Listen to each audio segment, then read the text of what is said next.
special a panel member for this session will be joining us or connecting to us via a video message. He could not be here in person, but we're grateful that he will be connecting to us and giving his inputs via a video message. He's Dr. Frank Risberma, the Director General of Global Green Growth Institute, which is a treaty-based intergovernmental organization which supports developing countries and emerging economies in promoting climate resilient, socially just and environmentally sustainable economic growth. Priorly, he was the Chief Executive Officer of Consultative Group for International Agriculture Research Consortium, and he has worked as the first Director of Water, Sanitation and Hygiene for the Bill and Melinda Gates Foundation. Said that, we extend a warm welcome to Dr. Risberma as well. My privilege, ladies and gentlemen, to be inviting up on stage our esteemed session moderator, Ms. Anu Joshi Shrestha, who is the Enterprise and Value Chain Development Specialist at EC Mode since the year 2009 and country focal for Nepal. She has extensive experience working in Bhutan, Bangladesh, Myanmar, India, Pakistan, and Nepal, and she's an executive board member of the Management Association of Nepal and invited member of Startup and Innovation Forum FNCCI. She holds an MBA from the University of Wales, the United Kingdom. My pleasure, ladies and gentlemen, now to invite our distinguished panelists, namely Dr. Deepak Kumar Kharal, who is the Secretary of the Ministry of Forest and Environment in Nepal. He has previously worked with the RED Implementation Center and the National Trust for Nature Conservation. He's known for his expertise in the field of forest and environment. Mr. Takeo Koike, if you are here present with us. All right, so pleased to have you here. So inviting Mr. Takeo Koike, who's the Regional Head, Private Sector Development, South Asia Department, the Asian Development Bank. He holds more than 25 years of experience in infrastructure, finance, and public-private partnership across Central and South Asia. He has executed complex and limited resource project financing in power generation projects in India, Pakistan, and Georgia, and raised corporate financing for power companies in India, Kazakhstan, and Armenia. He holds an MBA from the University of Pennsylvania and MSc in Economics from the London School of Economics. Next, our esteemed panelist, Mr. Manohar Das Mool, Executive Member, Nepal Chamber of Commerce, and who's also the Chairman of Saleco, the Sagarmatha Lumbini Insurance Company Limited. Mr. Mool serves as an Executive Member of the Nepal Chamber of Commerce and is an expert in banking, finance, and insurance sector. He's the promoter of various insurance, bank, and hydro companies in Nepal. Indeed, pleased and privileged to welcome up on stage Ms. Navita Srikanth, international development expert who holds 27 years of global experience in IFIs like the World Bank and ADB.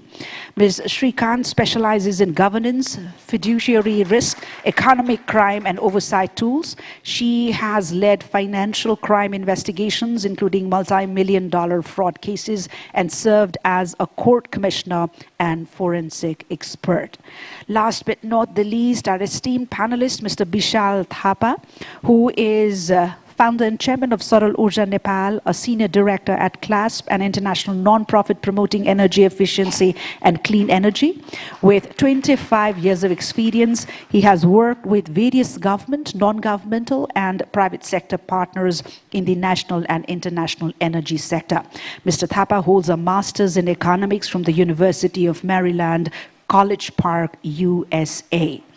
Ladies and gentlemen, indeed, we are very, very pleased to have this opportunity to introduce you to this pool of distinguished panel members and who have been at the forefront of shaping Nepal's green economy. Many among the panelists leveraging initiatives, technologies, and even policy frameworks and entrepreneurial spirit to create solutions here in Nepal and elsewhere. Said that, first and foremost, my pleasure, ladies and gentlemen, now to invite First of all, we would want to begin the session with the video message that I talked about earlier from one of our special members in the panel, Dr. Frank Risberma, Director General, Global Green Growth Institute, Korea. So may I turn to my technical team, if we can have the video on our screens, please. Good morning, ladies and gentlemen. I'm Frank Rijsberman, the Director General of GDGI, and it's my pleasure to say a few words at your meeting.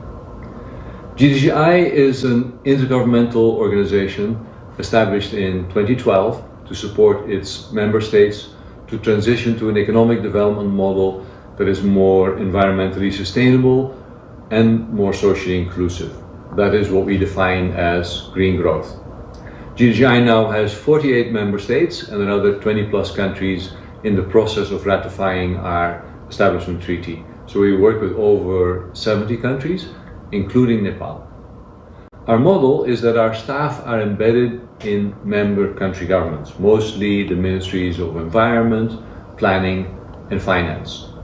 We support our member governments to develop more green policies and then to help mobilize green and climate finance for green investment projects. And towards the end of 2023, we have helped mobilize over $10 billion in such green and climate finance. At the end of 2024, we expect to have a headcount of some 1,000 staff and consultants, about 100 in our headquarters in Seoul, and the remaining 900 in 50+ countries. So while GDGI works directly for our member governments, we often work with the private sector, particularly to develop and finance investment projects in the green areas that range from renewable energy, electric transportation, climate smart agriculture, to reforestation and green buildings. GDGI has been working in Nepal since 2017, and Nepal is a member of GDGI since 2022, since last year, well, 2 years ago now. We are embedded within the Ministry of Forest and Environment, and the GDGI country office is in the Department of Soils and Forest. We also have a project office in Janakpur. The key focus of GDGI Nepal is to identify and develop investment opportunities that will help put Nepal on a green, sustainable pathway and will strengthen private sector involvement in the green transition.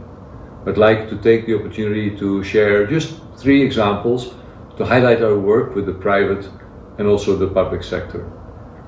First, GDGI is partnering with GIZ from Germany on a 5-year project to introduce 3,500 electric micro and mini buses from being fossil fuel based to being renewable energy based. Public transportation in Nepal is largely in the hand of private companies, and we will therefore facilitate transport companies, private transport companies, to have access to loans on attractive terms from private banks in Nepal.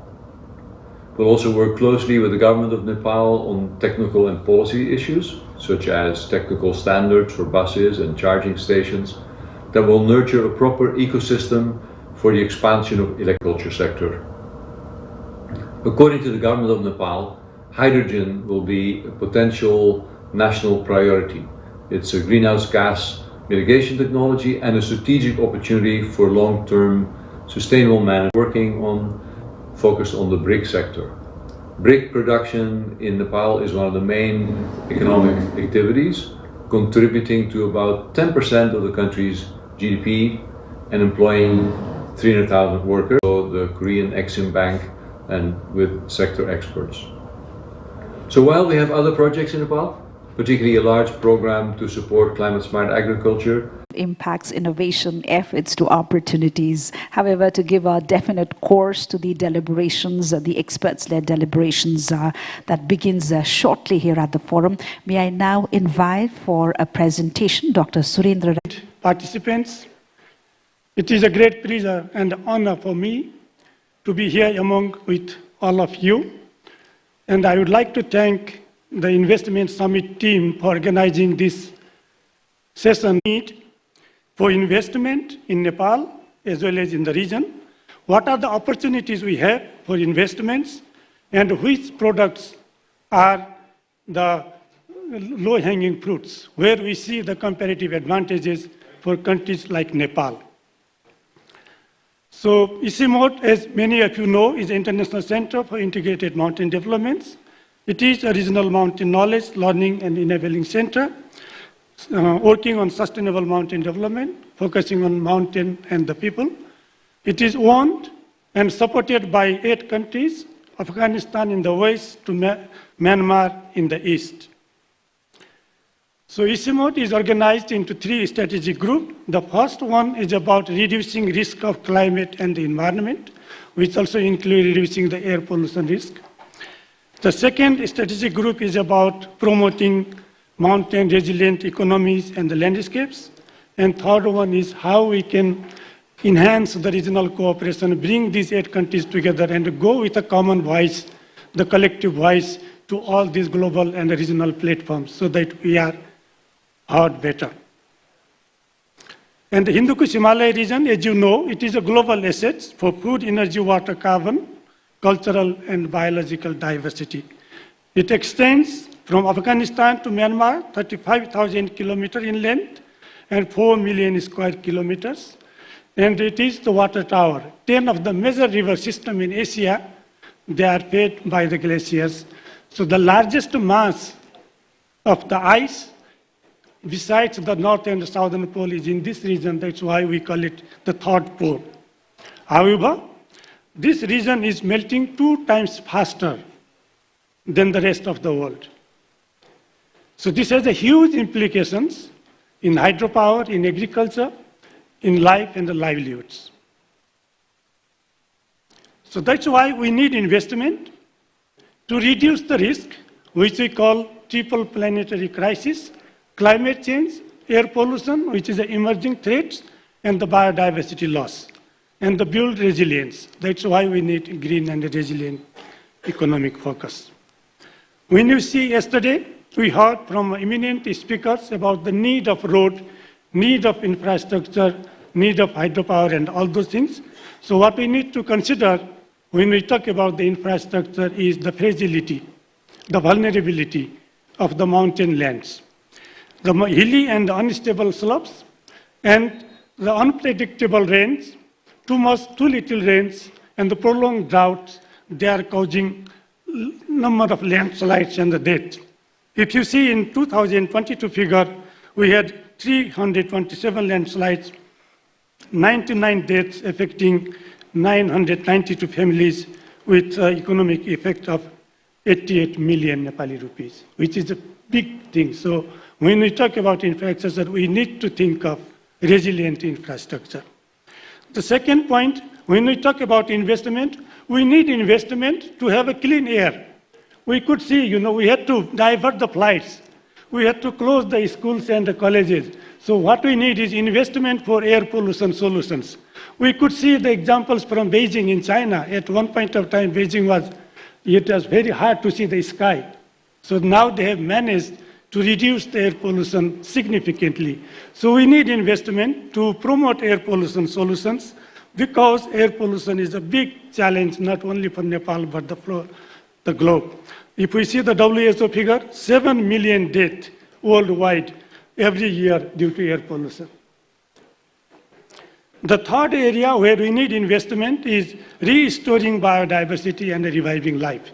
This is again a global challenge. Over the last century, we have lost 70% of our biodiversity. And if we consider countries like Bhutan and Nepal, or the Himalayan regions across the Hindu Kush Himalaya, the 85% population, they depend on highland ecosystem or the ecosystem services. And the quality of these ecosystem services is degrading. As you could relate the figure from Sikkim, the huge population of yak died over a week 2 years ago because of the extreme climates and the weather. So Nepal has identified some priority sectors that need urgent investment, and we also contributed in identification of those sectors as a priority sectors for Nepal with the Ministry of Forest and Environment. with this nationally determined contribution, which says that, if we want to have adaptation, and the adaptation need is equal to $45,940 million if we want to meet our NDC targets. And if we see in Nepal's aid atlas, of this need, 45,940, so far the commitment is for $2,289 million. And the disbursed is $197 million. This does not include some of the figures from the World Bank, ADB, and other multinational development bank. This is a tentative figure which we collected from Aid Atlas, our partner Climate Analytics. And this shows that, there is a huge gap between our need for adaptation and the fund that is flowing in Nepal. I think Mr. Secretary will elaborate on this. And agriculture is the Nepal's priority sector when we talk about the adaptations. But this is the sector which is globally underfunded. If you see the 2022 figure, the total climate finance was $660 billion US. And of the total $660 billion, only $28.5 billion went to agri-food system, which is our most priority sector. And of these $28.5 billion, the small-scale farmer, because in countries like Nepal, the farm holding is less than 5 hectares, all smallholders, and they received only 1% of the total climate finance. But if you see the impact of climate change in agriculture, as per FAO, it is 25% of total impact of climate change absorbed by agriculture sector. But they receive very tiny funds from the climate finance. Similarly, when we say the forest biodiversity and the water management is our second most priority, as highlighted in NDCs, and there also, it is a huge untapped potential. Nepal is rich in natural resources, as we heard yesterday from many eminent speakers, but this potential is still untapped. If we see in China, they are making a huge business with this traditional Chinese medicine, harnessing the potential of nature. But here, if we see our export of these medicinal plants or the Ayurvedic medicine, it is very, very less. And another challenge with regards to the nature is undervaluations. We are not giving the due recognition of the ecosystem services that we get from the nature. I give you one figure which says that the value of crop pollination, carbon sequestration, and water purification is estimated as $125 to $140 trillion, which is much higher than the global GDP. If the services we get from the ecosystem, from the nature, is much higher than the global GDP, then what we need is investments in these particular sectors.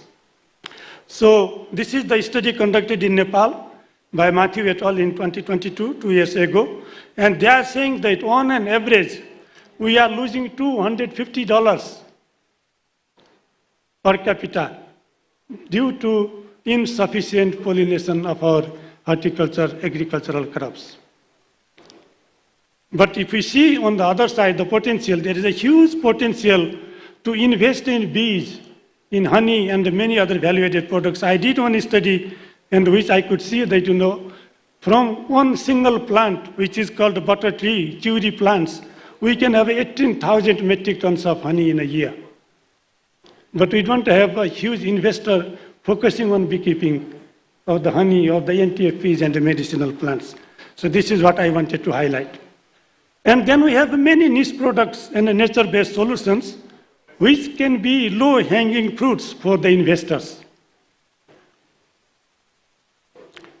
For example, in agroecology, we have not gone so far with the chemicals, with the chemical pesticides and fertilizers.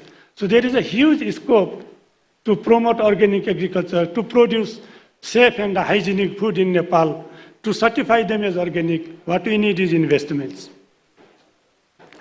And the Nepal Investment Board, they have come up with a good list of the products which have a comparative advantages, like large cardamom. If you see the large cardamom that we have in Nepal, this is available only in 3 countries of the globe, Bhutan, Nepal, and India. So it is a unique product. But we are not able to position this cardamom as a unique product in the global market because we don't have enough investments in these sectors. Similarly, in all these products which are identified by the Nepal Investment Board. The forest resources, Nepal is known as the best example of community forests. We know, Eleanor Ostrom, who received Nobel Prize as the first woman in 2009, she mentioned the case of Nepal, how important it is to engage communities who use natural resources in the management, giving the community forest users group as an example. But at the moment, we are not able to harness the potential of community forest users group and the community forest in terms of bioprospecting, in terms of getting businesses out of the non-wood forest products that we have in the forest. We have 45% forest, which is huge. So what we need is investment to focus on biotrade, bioprospecting, and biobusinesses. Similarly, water management. We have plenty of springs, but we lack irrigations in our agriculture sector. And many communities in the hills and the mountains, they are facing challenges in getting drinking water. And we did one survey in western part of Nepal, in the Ilek and the surrounding districts, and what we found that 70% of the springs, they are drying up. But the good thing is the dried up springs can be revived if we follow certain protocols, if we bring investments. Because water is life, not only for human, but also for agriculture and other biodiversity. So this is another area to improve irrigations, to revive springs, to purify water, we need investments. And another most important area where we need huge investment is disaster risk reductions. This morning I was listening to news about the fire spreading across Nepal. The visibility is very low in Kathmandu and other places. So what we need is, the community-based flood early warning system. The early warning for the fire, early warning for the Gulf, glacier lake outburst, early warning for the landslides. And it requires huge investment in terms of setting the monitoring, setting the instruments, digitalizations, and many other areas. And the good thing is, yesterday I was so pleased to hear from the delegates from China, from India, from Bangladesh, and across the globe that the prospect for regional trade is very good. The future looks bright. If you see this figure from UNSCAP, they are saying that the intra-South Asia trade is going to be growing up like anything. So we have 3 billion people close to us, China, India, Bangladesh, and around us. So market is there. So what we need to do is, we need to invest, we need to come up with the quality products, and we need to position our products as nature-based solutions and harness this potential of our geological situations. So what can be done to harness these potentials? The first thing is we need to strengthen the ecosystem for the investments between the investors and the investment seekers. Yesterday I was hearing from some of the investors that in Nepal we don't have many investment seekers. So to come up with a good number of investment seekers, we need to support the creation of alliance of incubators and accelerators who can develop the startups, then provide some seed funds, develop the new ideas, new innovations, seed to scale investment in green resilient enterprises, and then the investable business cases. Government can support, the development partners can support so that we have a good number of investable cases, bankable businesses that we can market in this type of forums. And then the harnessing investment expertise. We can learn from other countries how they harness the investment opportunities in their countries. And the ICIMOD as a regional learning and enabling center, we can bring countries together, at least in this Hindu-Kush Himalaya region, interact and learn from each other and build on the experiences of India and other countries. So with this, thank you very much. Once again, thanks for the opportunity.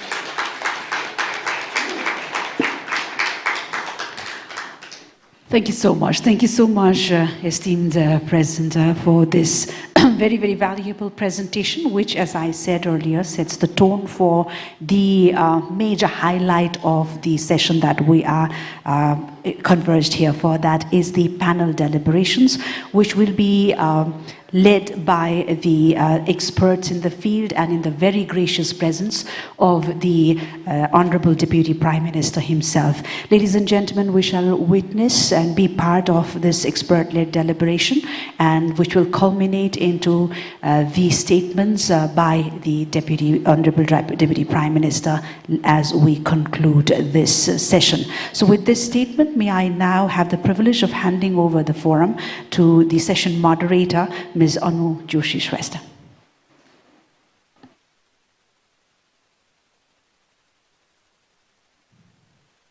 Thank you so much, Shivani.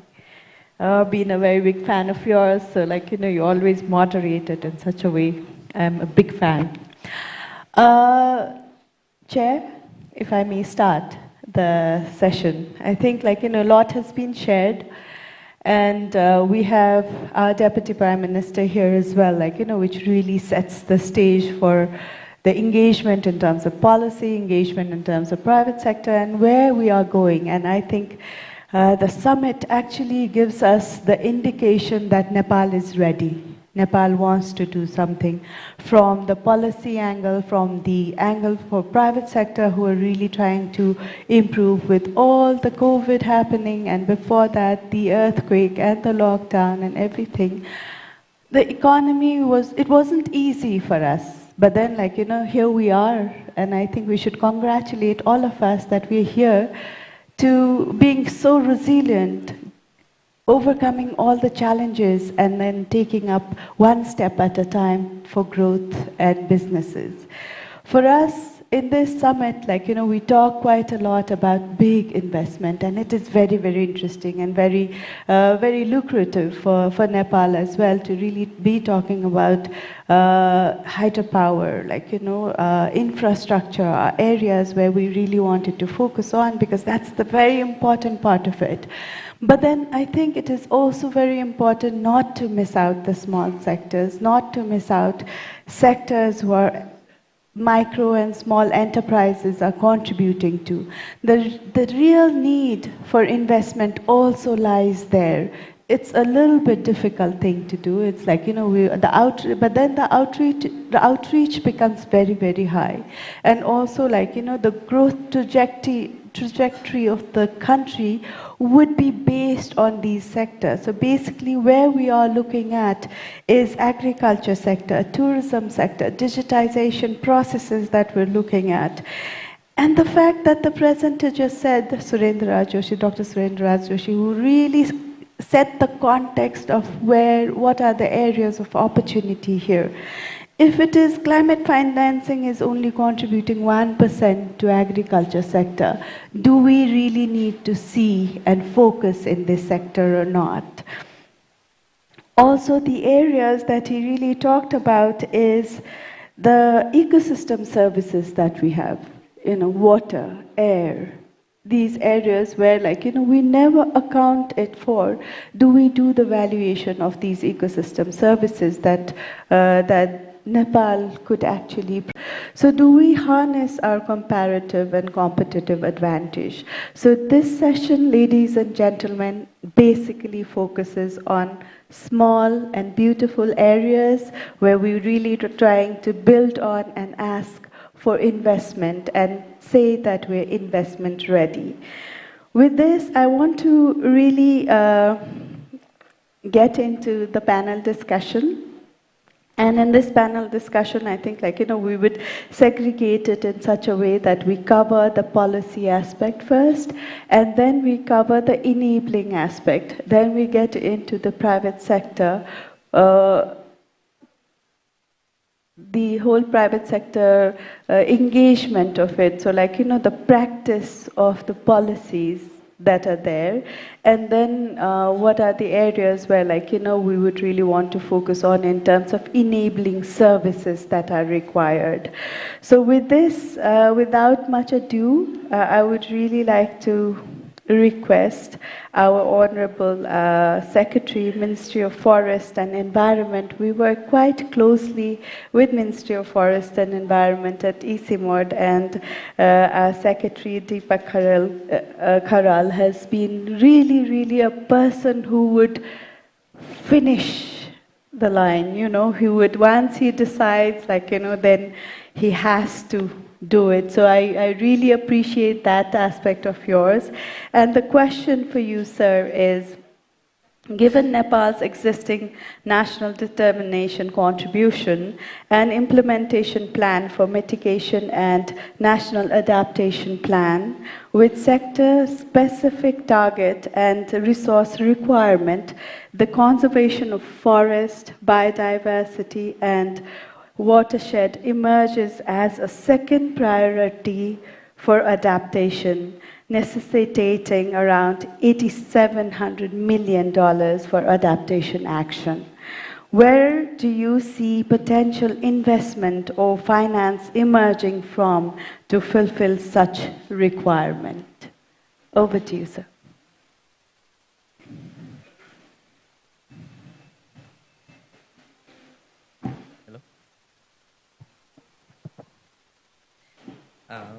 Thank you, Anuji.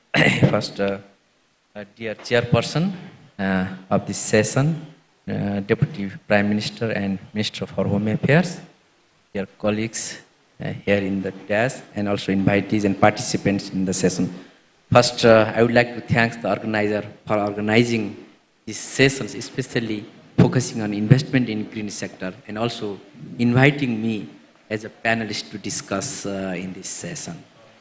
And I would like to begin with a statement that when we talk about investment, generally what happens, the investment from private sector, it comes in mind at first. But investment in nature and investment in green sector should not consider only the investment in private sector. The investment should come, finance should come from all sector of the society, all level of the society, and all tiers of the government need to be considered. This, we are right now at the very challenging situation in the world. Climate finance we are talking about. As climate change is a very serious situation right now. It's a climate crisis is in very severe situation. And Nepal is already in a very vulnerable situation, and risk is very high in our there. To overcome this climate crisis in Nepal, Government of Nepal has identified many climate actions, especially climate actions in terms of mitigation actions and in terms of adaptation actions. And these climate actions have been documented in our National Adaptation Plan and National Determined Contribution Implementation Plan. And these two documents right now we have what kind of actions need to be done to overcome the climate crisis in the coming days. That's why these two documents has identified especially mitigation action and climate adaptation action. Nationally determined contribution and implementation plan is much concerned with over all sector of the all sector and all theme of the government, and adaptation actions are much focused in the adaptation part. Adaptation actions are very and very important in our situation, and mitigation is little important for our case. This national adaptation plan, as you said in your question, that forestry, biodiversity, and water sector has identified some activities and actions, and which has identified about 8 billion US dollar for investment in the coming 3 decades of time. Then sources for this investment is very serious in our case. And we have a government funding. One of the sources comes for investment is government sources. But government sources is quite limited, and government do not have sufficient resources to invest in this climate action. If you see the government funding of this fiscal year, about 10% of the government funding goes to the climate action. And rest of the things, government has another priorities to invest. And rest of the resources should come from the outside sources. And these sources for climate action, especially from the international climate finance, is one of the mechanism to invest in this area. This international climate finance right now, if you see, you will find this what we call a LDC fund, adaptation fund, loss and damage fund, green climate fund. This kind of mechanisms right now we have at international level. And this international climate finance, we should mobilize for investing in this green sector. Also, area of this investment is from our development partners. We have especially, these development partners are working here in the countries, USAID, UKAID, SJICA, Quake, and other development partners right now we have. They are another sources of investment in this sector. And also we have multilateral and bilateral development banks, which also invest especially in the climate actions. But they comes with the blending approach, you know. They comes with loan and grants together. And especially we accept the grants for climate actions and loan for other development parts. Not only that, we also should, and our NGOs, INGOs, we are getting supports in our climate action. Especially these NGOs, INGOs, and community-based organizations, academic sectors provides the supports to the government, especially in capacity development, awareness, and this sort of things, study, research things. Government receiving supports from this. This is one kind of investment we can also assume. And besides that, right now we have entered into this carbon trading mechanisms. This is another source of funding and another investment for climate actions. These kind of opportunities are there to invest in the climate action right now. This is our situation, and government is thinking, especially receiving the grants for climate action. And there are other systems is going on. Government has recently adopted the grid approach to accept and to work in the development projects. Right now, I stop right now here in your questions. Thank you. Thank you so much. A round of applause for him. I think this is the first question. I'll come back to the second question. I do have one. But just to take this up further, I think there is a lot of collaboration, as you said, is needed from all sectors to come in to really have this financing done, to really mobilize this climate finance, the gap that is there. I think, it really brings on to the fact that development partners and banks, or ADBs and World Bank also plays a very, very important role to bridge this gap. With this, we have Takeo Koike from ADB, who's a regional head. I have this timer that I've done, I thought I'd give 3 minutes to all my speakers. So we would also want to manage that time. With 25 years of experience in infrastructure financing and public-private partnership across Central and South Asia, we're working also with power companies. My question to you is, drawing from your extensive experience in private sector, what do you consider the key factor that enables the transitioning to green and inclusive development? Additionally, what are some enablers that would attract private sector financing to address the substantial funding gap in climate finance and to de-risk investment? Over to you, sir.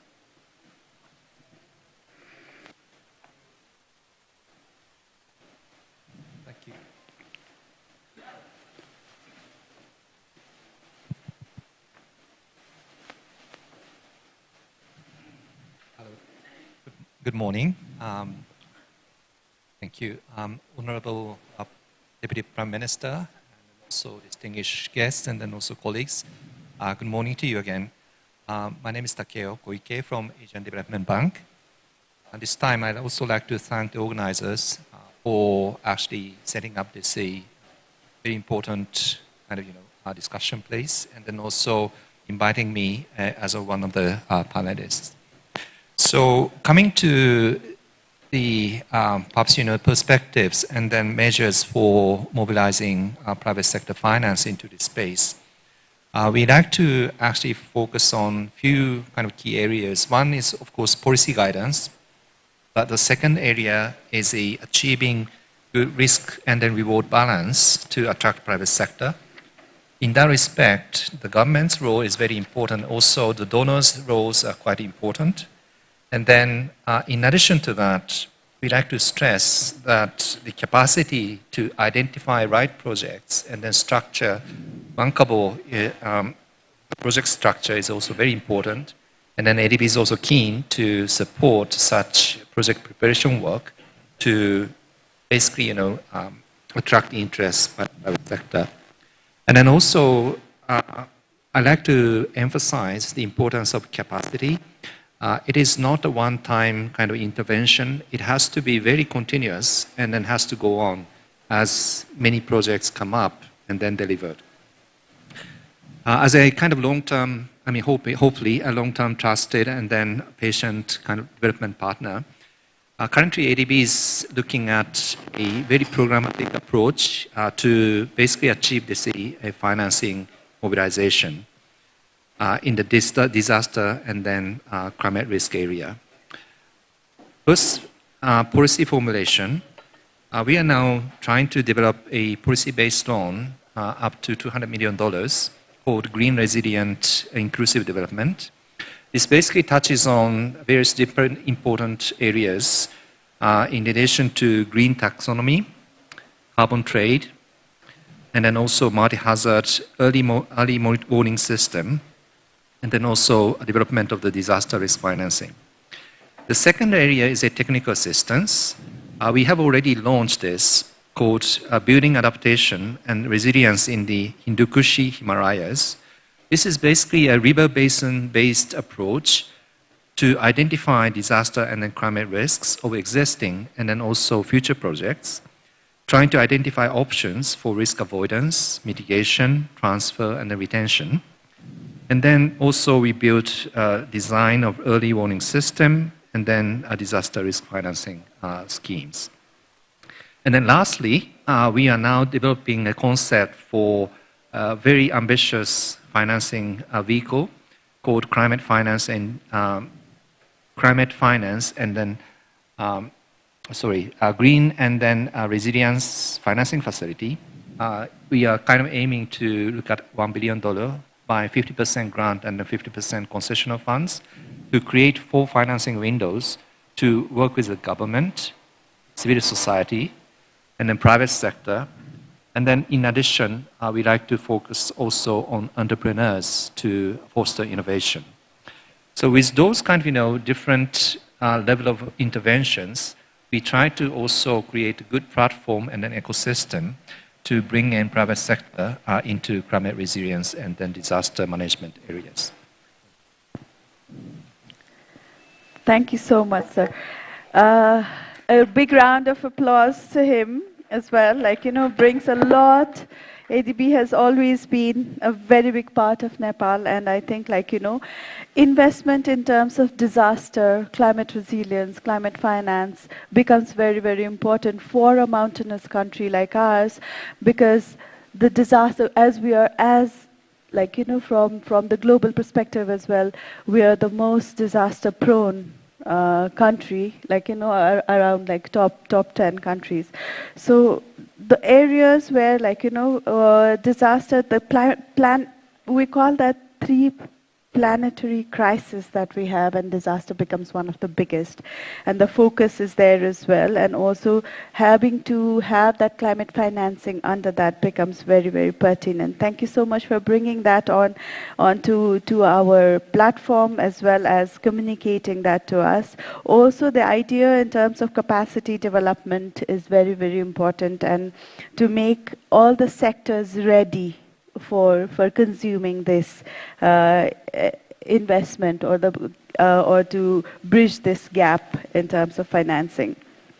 With this, just to look at the capacity as well, and really from the private sector's lens, you bring that private sector lens to this panel.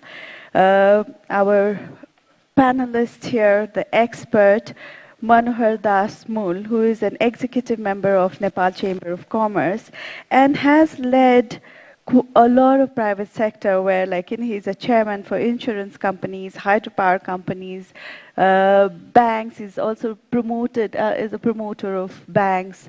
So from the private sector, and you're also investing quite a lot in the small and medium enterprises and the loan that these people are trying to fetch. And also, the capacity of these people, if it is, are we enough? Do we have that? So what are the key drivers, opportunities and challenges for strengthening ease of doing business for such a large people, who are in contact with you in terms of trying to get insurance, maybe trying to get loan from the banks? So with your experience, what would be those drivers?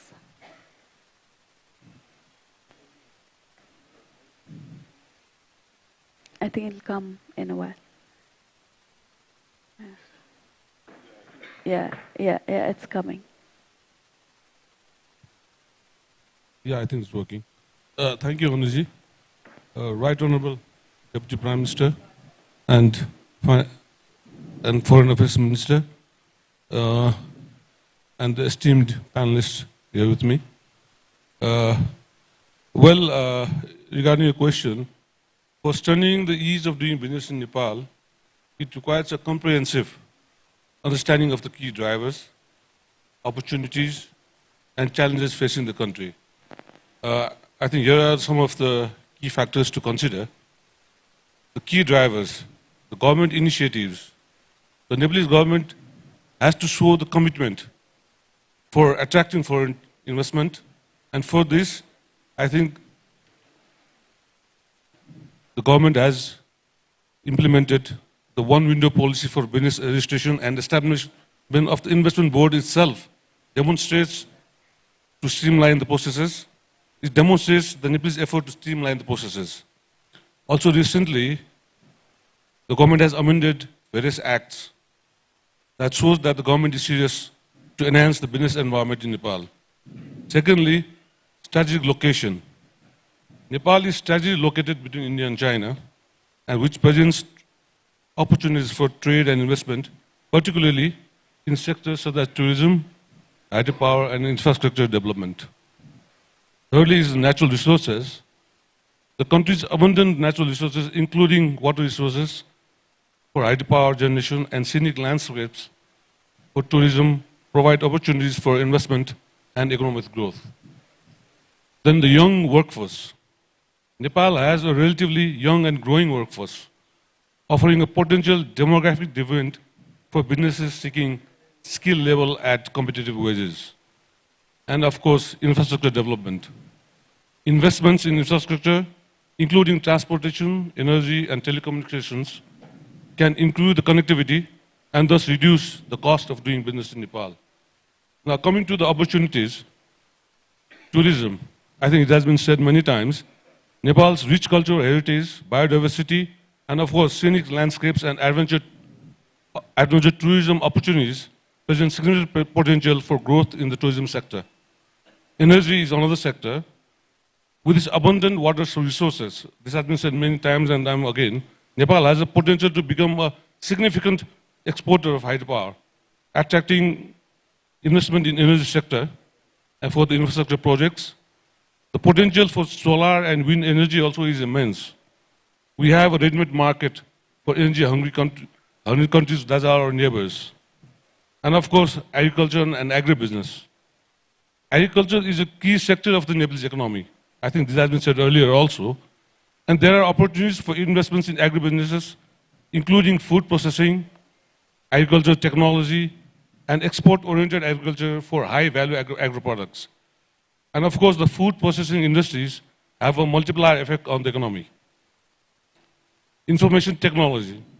Nepal's growing IT sector, fueled by a young and educated workforce, presents opportunities for outsourcing, software development, and IT-enabled services. As one of the speakers yesterday has rightly mentioned, geographically we are a landlocked country, but now we can become a land-linked country through IT. This is one sector in which we have a level playing field with other competing countries. Manufacturing, there is potential for investment in manufacturing industries such as textiles, garments, pharmaceuticals, light engineering, leveraging Nepal's skilled labor force and strategic location. The scope of investment in industries based on local raw materials is also significant. Now coming to the challenges, of course, bureaucracy and corruption. Complex regulatory processes, bureaucratic hurdles, and corruption can hinder the ease of doing business in Nepal, which could discourage both domestic as well as foreign investors. So we need to streamline our processes and to make our regulatory framework more transparent. Infrastructure deficit. Inadequate infrastructure, including transportation, energy, and logistics, poses challenges for business in terms of connectivity and reliability and cost. The government needs to focus on infrastructure development. This is the sector where Nepal needs to attract foreign FDIs. Political instability. Political instability and frequent changes in the government policies create uncertainty for the investors and can deter long-term investment. There has been frequent changes in the government, but yesterday we heard the finance ministers, both past and present, belonging to different political parties, all stressing a unified approach to economic and business policies. Access to finance. Limited access to finance, particularly for small and medium enterprises, constrain business growth and entrepreneurship in Nepal. Also, the lack of sovereign rating is also hampering our ability to access foreign funds. Skills and shortages. Despite the young workforce, there are skill shortages in key sectors, including technical and manual skills, which can affect productivity and competitiveness. We need to invest in technical education and create a skilled manpower. So my focus is that we have to look at the challenges and we can take up the challenges. And of course, the government has taken initiatives to take up the challenges.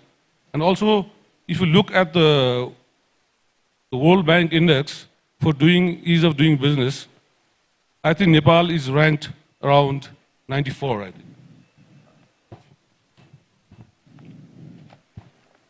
Yeah, I think Nepal is 94 out of the 190 countries that were surveyed. And if you look at our regional neighbors, I think Bhutan is on 89, Sri Lanka is 99th, India is 63rd, Maldives is 147, Bangladesh is 168. So if you look at the index, Nepal ranks relatively well, but I think there is a lot of need to work for us to make doing business better in Nepal. Thank you. Thank you so much, Manoj sir. I think round of applause. And also the fact that we are ranked not very low, I guess, like, in an average 94 in terms of ease of doing business. As we do our business, we really think, oh my God, there's so many things that needs to improve. And when I was writing the challenges, I was like, yes, all these are big challenges, but then to really know that we're quite well in terms of ease of doing the business is an opportunity for all of us to really look at Nepal in a brighter side and say, hey, we are ready for investment. I think your deliberation in terms of us having this one window policy which is coming up, having Nepal Investment Board set up is already the fact that we're already ready for investors to come in. Also, the fact our comparative and competitive advantage over the strategic place that we're linked in. And also land link is such a wonderful thing to think of, where we are talking about we as landlocked. Just to look at ourselves as land link changes the whole perspective of how we would see Nepal now from today. And also IT becomes one of the major factors which would also change the narrative of us being landlocked to land linked. I think thank you so much, a wonderful deliberation from your side, and I think I hope all our audience here, are we enjoying? Are we seeing the perspective here? I can see a lot of smiley faces, so thank you so much.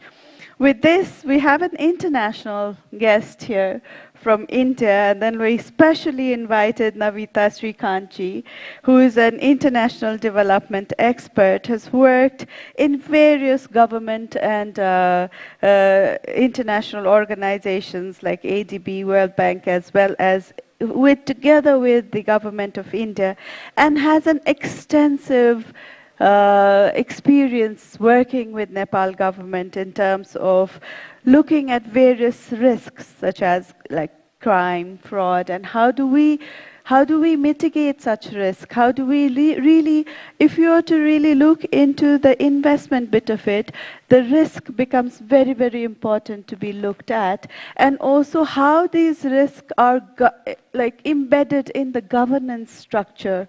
And how do we see those risks? And until and unless we understand and see the right risk, we wouldn't have the right solution for it. So my question to you is, given your extensive experience in looking at various risks, what are the major risks in investment? And what are the aspects of governance which comes in to really cater or to address such kind of risk? Madam, to you.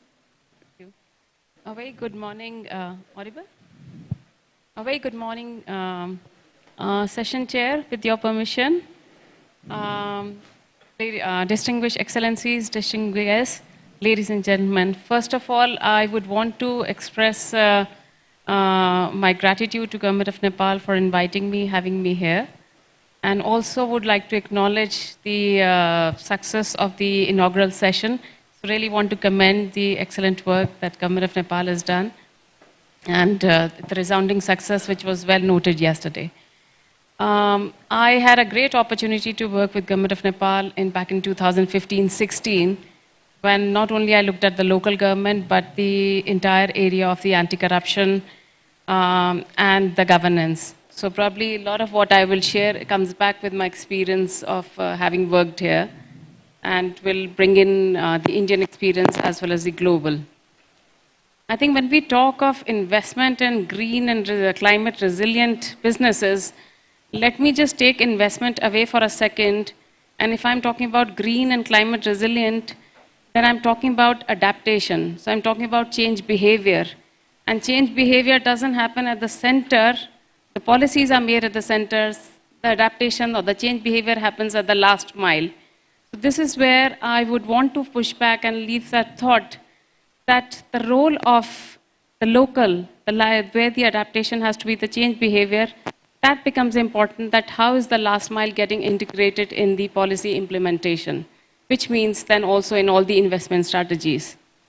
Second, we tend to push, if I go back to the long-term strategy of Nepal, we talk about these very ambitious net zero commitments. And almost towards the end, I find a cross-cutting area which is mentioned at the gender equality, social inclusion, livelihoods, and governance. Now, what I want to push back here is that until this cross-cutting area takes a priority in our thought process, we are missing the point. The reason why I'm saying is that the green goals or the environmental goals cannot be seen in isolation with economic goals. And let me demonstrate with an example. There's a very famous saying, Hariyo Ban Nepal ko Dhan, which basically means that Nepal's forest, the green forest, is Nepal's wealth, which means it should be a very prosperous country. Now, given that earlier speakers have spoken about the 45% cover, commendable work, and from this podium, I extend my gratitude and congratulate the community forest groups who've done this tremendous work. We must acknowledge it. But I wonder, have we inspired them enough for this tremendous work they've done? And this is where I come back to the question of growth. For those to be inspired at the local level, they need growth opportunities. Now, growth opportunities will come with more economic investment. So what I'm trying to push here is that have we harnessed the potential of our forest well enough? Have we actually, this country is so rich in timber production, it could be. I was reading one of the statistics that there's about 120 million cubic feet of timber, which can is the total production, and only 60 million cubic feet timber is required by this country, which means there's a capacity to export. Not only that, just the medicinal herbs, but it's surprising, shouldn't we be asking then why Nepal is importing timber? And this is where we need to go back. And if that was not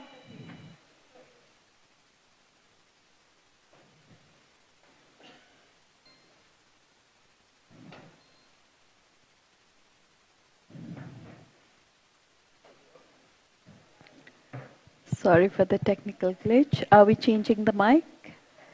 Okay. If you could shorten it a little because your time is up. So just to wrap it up, if we come back to the livelihoods, what I'm talking here about is a systematic and a scientific way of managing our community forests that we could have harnessed the potential, resulted in more jobs and more growth opportunities at a local level, that the livelihoods could be rightly impacted. Now, this couldn't have been done without the role and support of local government. So being a governance specialist, I come back to the last mile, and last mile is all about the local government and governance. So I would want to push back that unless until the local government becomes a part in the entire investment model, we will not be able to make the impact we want to drive. Thank you.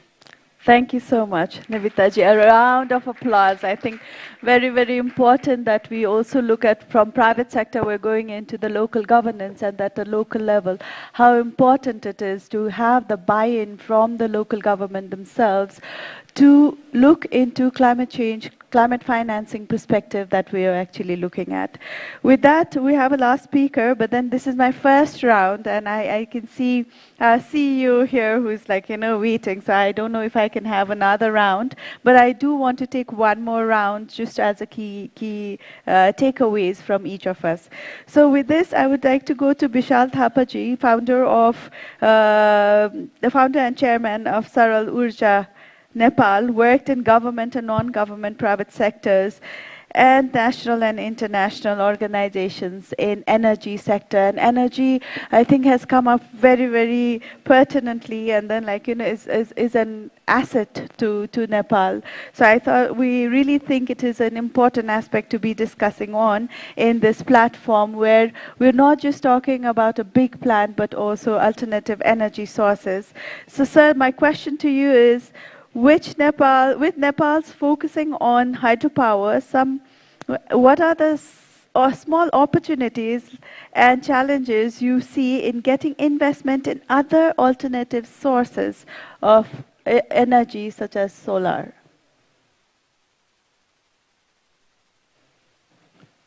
Thank you. Honorable Deputy Prime Minister, Secretary Karel, dignitaries, ladies and gentlemen, a very good morning to you all. Thank you for the question, Ms. Shrestha. It's a pretty loaded question because in Nepal, as perhaps many of you know, the space to really engage an honest assessment on hydro is quite limited. And so I draw upon the full immunity provided by the Nepal Investment Summit to give you a rather candid take on what hydro means to Nepal and what the prospects are for alternative energy. Over the last 2 decades, the growth in Nepal's energy sector and the impacts that it has had has been tremendous. Energy access is now over 95%. There is an increased demand and supply balance, and we export a significant amount of electricity to India. Nevertheless, at this moment, the very singular and sole focus on hydroelectricity now threatens to betray the people of Nepal. We can't keep producing electricity if we can't deliver it to the people that need it, when they need it, and at affordable rates that they need it. Let me give you some examples of what this might mean. Electricity accounts for less than 6% of Nepal's total energy use. It is one of the lowest in the world, certainly the lowest in South Asia, and 66% of our energy use comes from traditional biomass. The lowest in South Asia, and the comparative across the other countries in South Asia is half of that. If we were to electrify that, we would not only double, we would increase our electricity demand by order of 10. an estimate from the government of Nepal Ministry of Energy shows. Approximately 2.1 million households in Nepal currently use less than 7 units of electricity per month. That is 2.1 million out of the 4.7 million households that receive electricity from the national grid use less than 7 kilowatt hours per month. That is not enough to fully light up a household. The average household energy consumption in Nepal is 69 units per month, 69 kilowatt hours per month. That is lower than any country in South Asia and one of the lowest in the world. Our per capita electricity consumption is around 380 kilowatt hours, certainly lower. But this is the interesting fact. If you were to normalize it for income, if you were to take comparatives such as India and other South Asian countries, and you ask, what would our income level support? The answer is that we would triple our electricity use for the level of income we are today. In other words, we have the capacity to consume, but we are not able to consume. And let me show you the statistic on why that is the case. If you look at ownership of household appliances and equipment that are there today, for example, television penetrates 50% of the household. Fans are in 60% of Nepalese household. The census is from 2021. If you were to add all of that up and you ask, what should the electricity demand for households be? It would be in excess of 5,000 gigawatt hours. The electricity supplied to households by Nepal Electricity Authority in 22-23 was 3,800 gigawatt hours, meaning that there would be a 40% increase in household electricity consumption if you could actually deliver it to the households today based on the appliances energy we have. So the focus on hydro is also making our geopolitical situation far more complex. It is, in some sense, impaired our supply reliability. Our vulnerabilities in supplies are compounded. So I am here today to basically propose that we shift our emphasis and we add to the portfolio of hydro that we have. There is no doubt that our rivers and our hydroelectricity generation is one of the greatest assets of Nepal. But its singular focus cannot fulfill the destiny of the people of Nepal. We need alternative sources.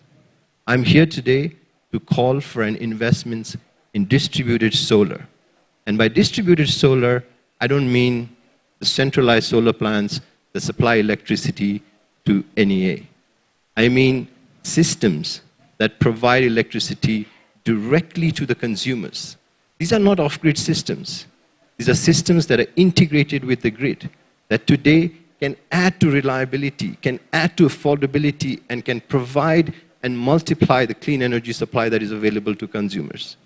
Around the world, these kinds of systems are being used upon now by countries around the world to enhance reliability, to enhance resilience, and to provide consumers the choices they need in order to make cleaner energy affordable, resilient, and more reliable. So I'm here today to build on the work that has occurred in this sector, and I'm calling specifically for a $20 million investment to empower Nepalese to be able to participate in the production and generation and consumption of electricity on-site using clean energy and in a way that supplements the growth of hydro that has been in Nepal. We need to invest not just in Nepal, but we also need to invest equally in Nepalese. The destiny of the people of Nepal must also belong to the people of Nepal, and this investment is extremely critical to realizing that. Thank you. A big round of applause. You just made a pitch, which was really, really interesting. And also the fact that we're also looking at climate resilience the alternative sources actually builds that resilience of us as well, in terms of not being solely dependent in one area, but then having an alternative areas to look into. So I would really like to go into a rapid round now with all of us, like, just giving us 3 points in terms of the key takeaways that we wanted.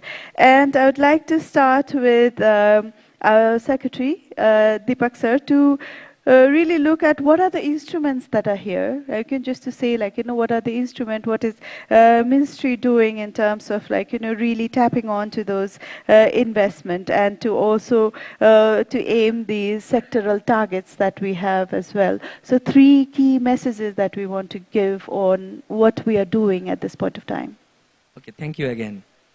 Yeah, I again reiterate my statement that investing in nature conservation is not for getting benefits and profit right and immediately there, but it is for the making environment so that benefit can be generated in the long run. This is the motto of investing in nature conservation.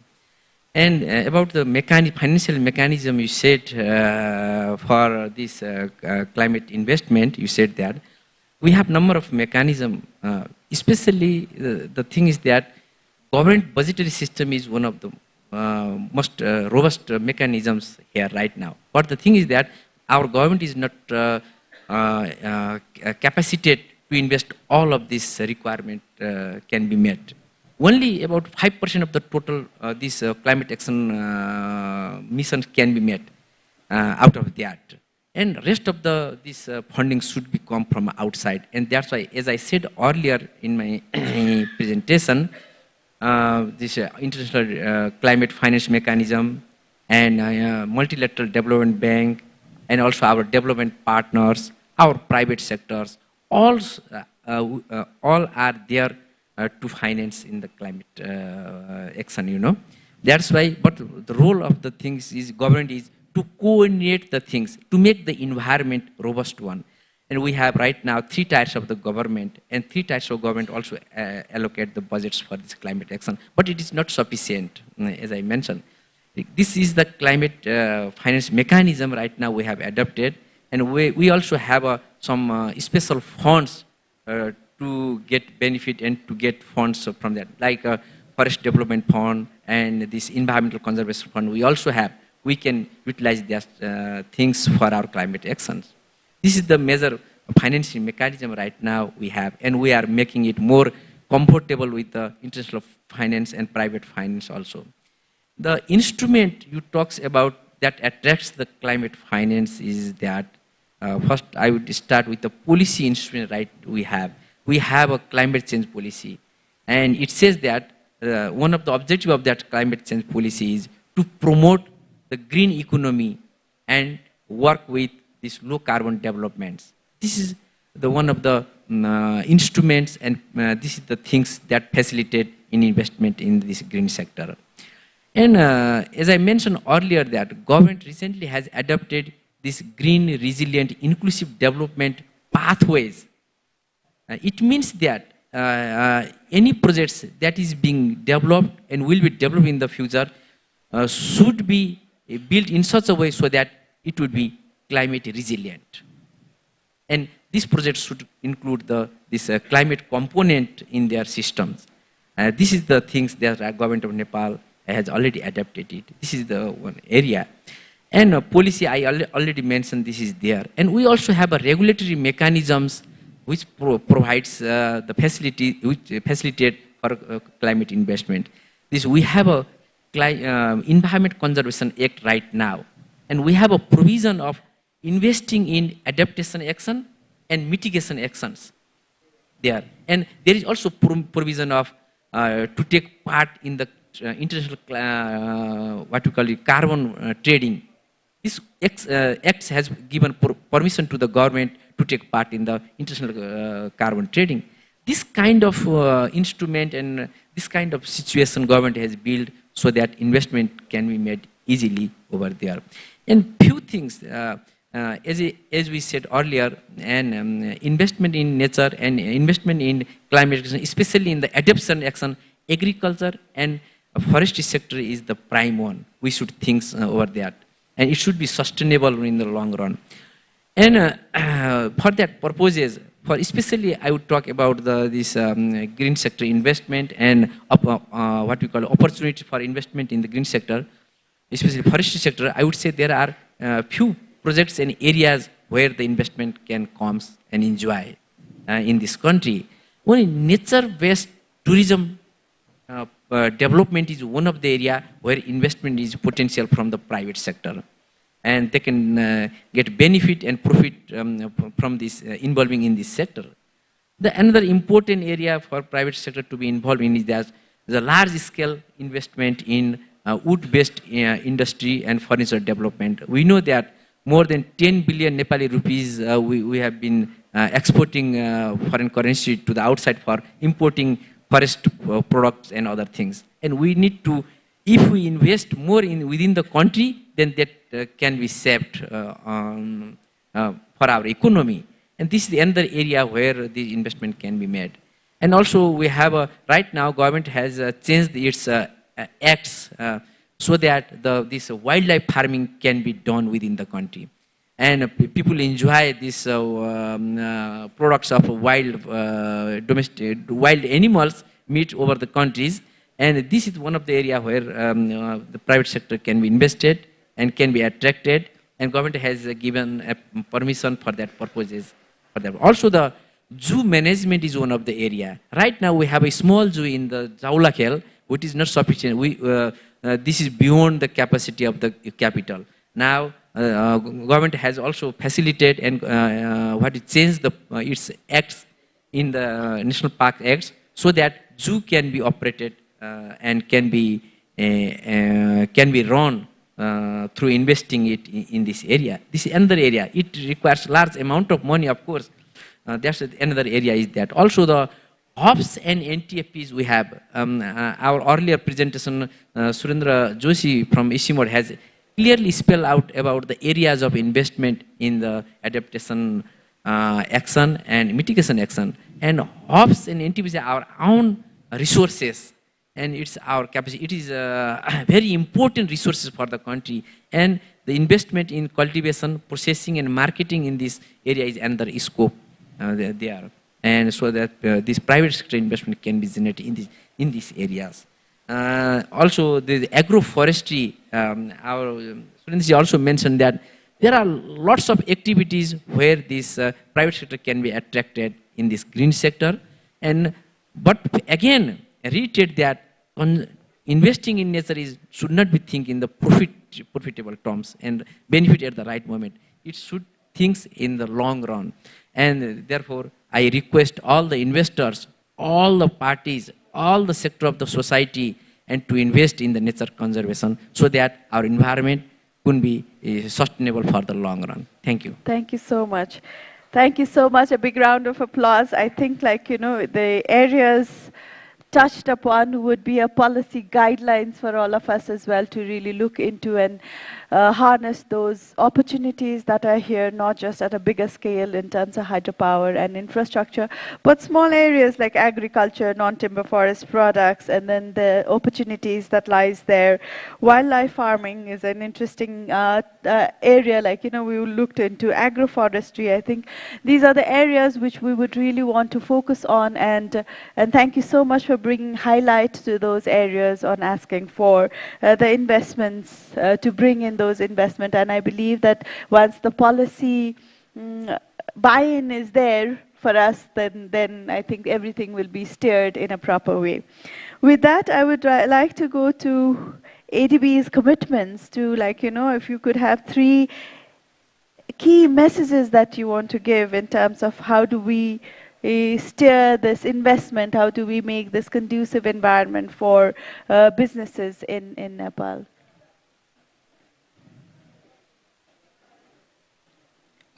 Thank you so much. I'd like to be very brief. I think it is important to basically largely speaking to improve the access to finance in the agriculture sector, as well as also on the other side, upgrade productivity and then value adds in the sector as well. So I think many of the speakers have already kind of touched upon this topic, but there are perhaps few specific areas where we could continue efforts. For instance, aggregation of the individual farmers, and then also usage of expanded usage of cooperatives, for instance, improved value addition, also product diversification, and then also to develop a broader value chain, including logistics, processing, marketing, access to finance, etc.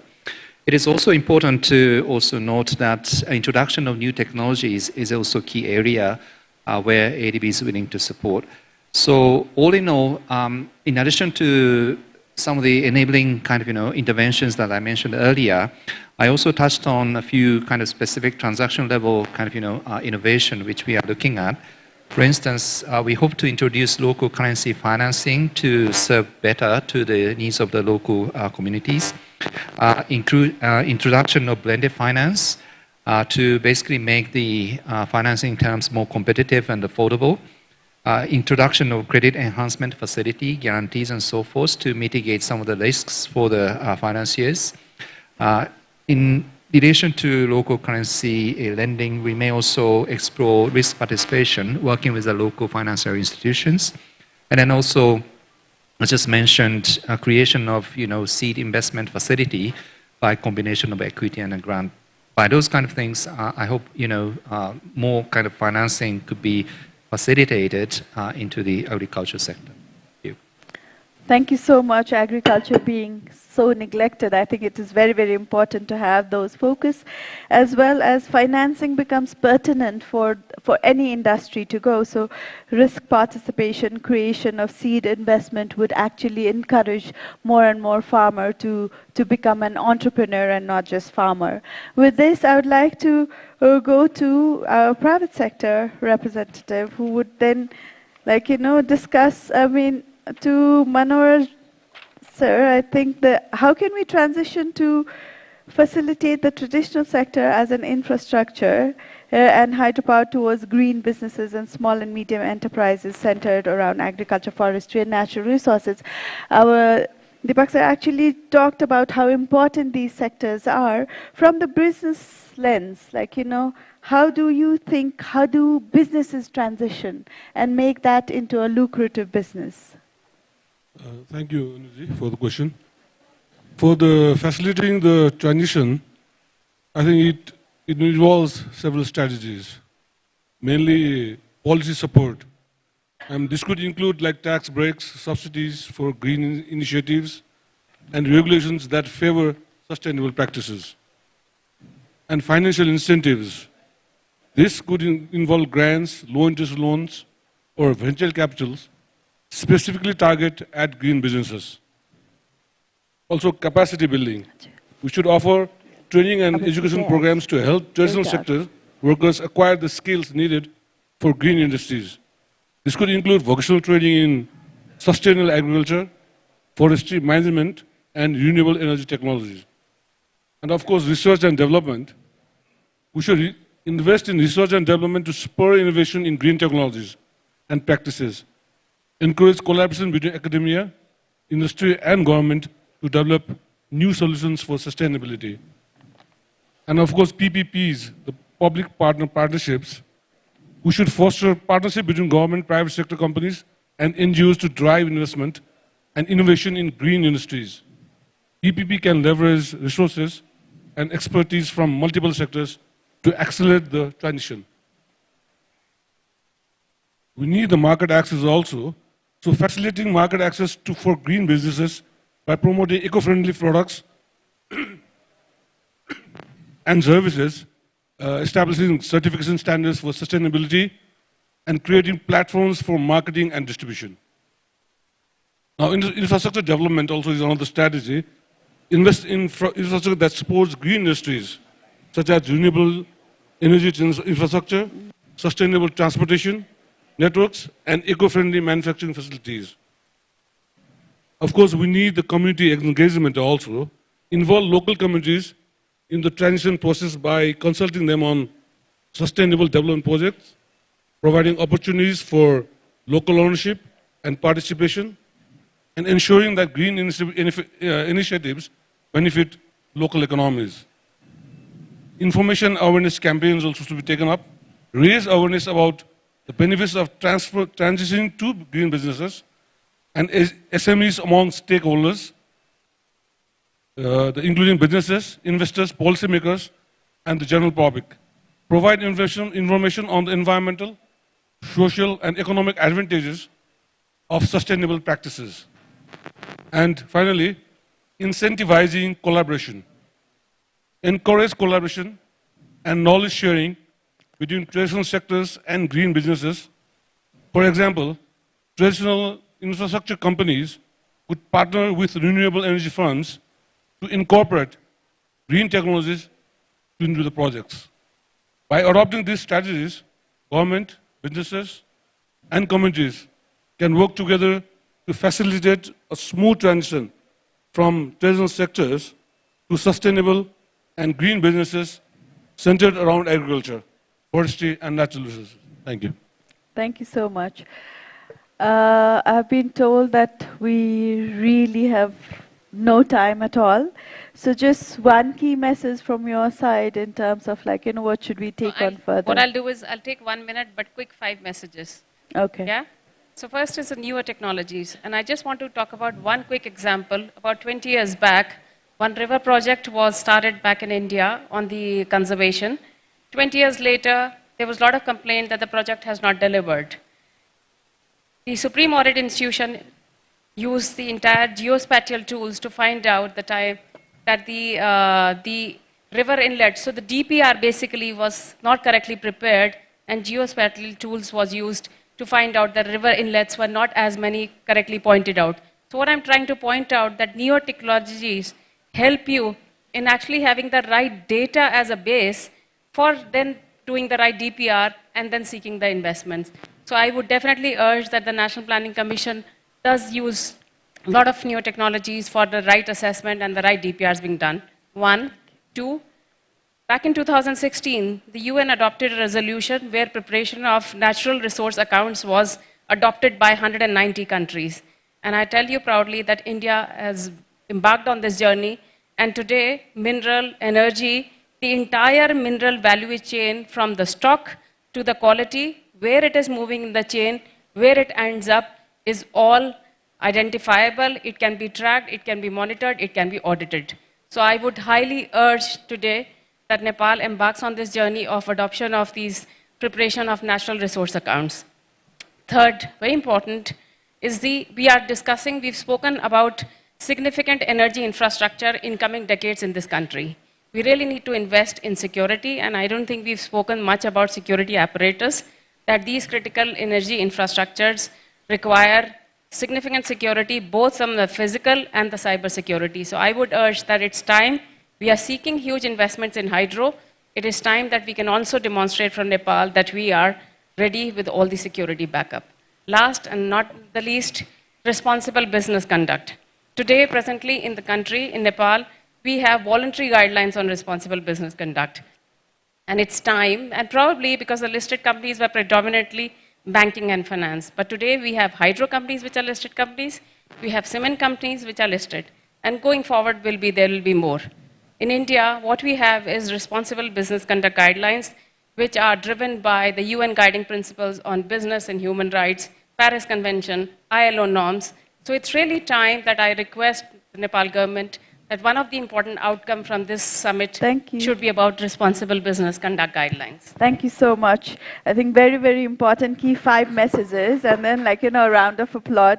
I hear that our chair really has to go. So if Bisal sir, if you excuse us, you already pitched it, and therefore, we would want to say that with your permission, sir, I would like to give the floor to you for your concluding this session and your closing remarks.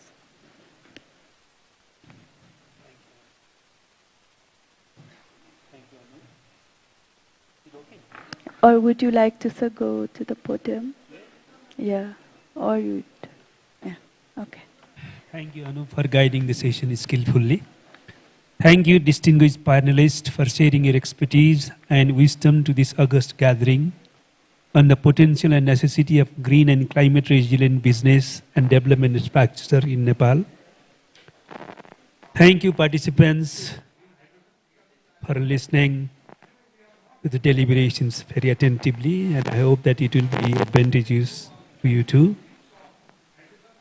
Nepal is endowed with unparalleled natural resources and diversities.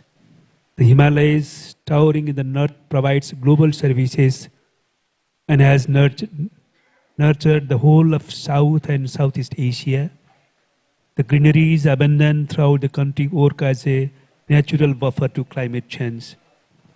During the discussion, what we have all agreed is that we cannot wait any longer to preserve our pristine nature. At the same time, we cannot wait any longer to achieve a higher trajectory of economic growth. We cannot wait any longer for progress and prosperity. To meet all these aspirations, we cannot wait any longer to harness green and climate resilient business and investment in Nepal. Therefore, as a synthesis of the statements and views of our panelists, I would like to conclude the session by inviting prospective partners and investors to bring greener and climate resilient business and investments to Nepal. The government is committed to facilitating and promoting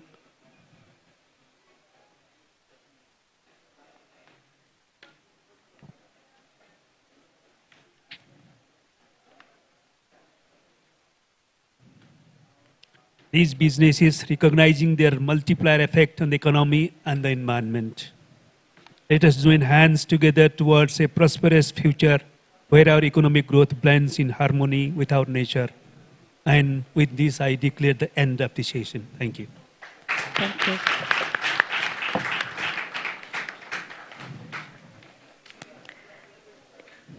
With permission from the session chair, I wish to take over the forum now. And ladies and gentlemen, let us extend a round of applause for this very, very enriching and insightful session, for all the invaluable contribution that this panel has made. And may I now turn to the session chair one more time. If on behalf of the government, I humbly request the session chair to make a presentation of the token of appreciation to the panelists who have contributed to the panel. May I...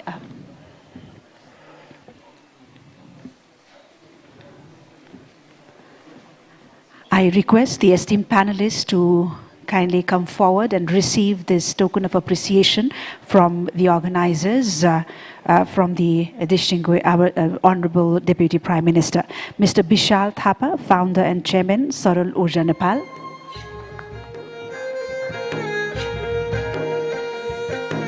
May I invite the Honorable Deputy Prime Minister center stage, please. Predika ji, if you could come forward. Please come to me.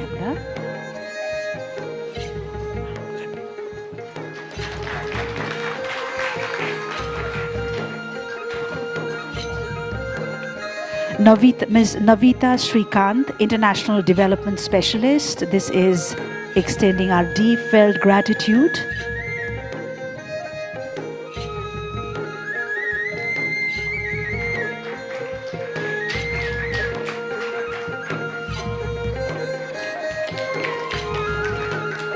Mr. Manohar Das Mool, Executive Member, Nepal Chamber of Commerce and expert in finance sector and promoter of insurance companies.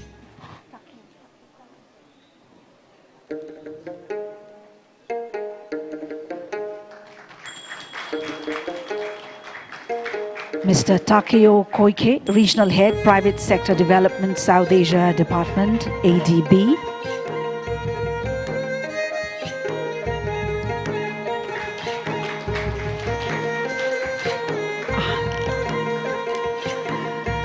Dr. Deepak Kumar Kharal, Secretary, Ministry of Forest and Environment.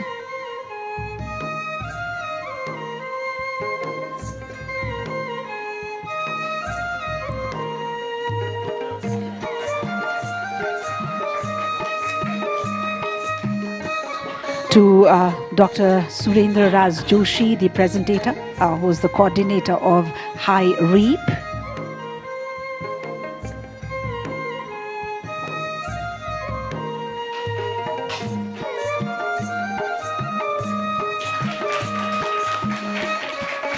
And to the session moderator, Ms. Anu Joshi Shrestha, Enterprise and Value Chain Development Specialist.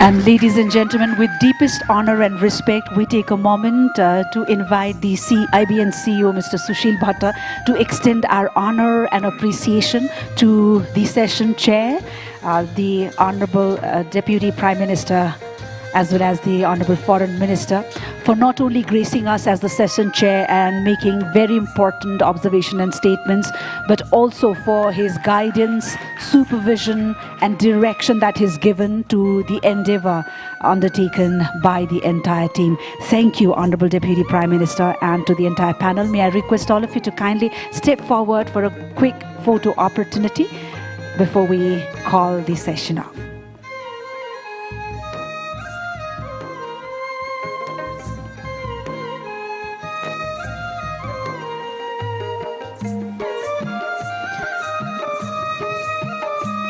Thank you indeed. We couldn't have been more grateful to our session chair and the members in the panel. And thank you one more time for your valued time and your invaluable and enriching sharing. Ladies and gentlemen, that is it from this session. Thank you so much for being such an important part of this entire engagement. Thank you.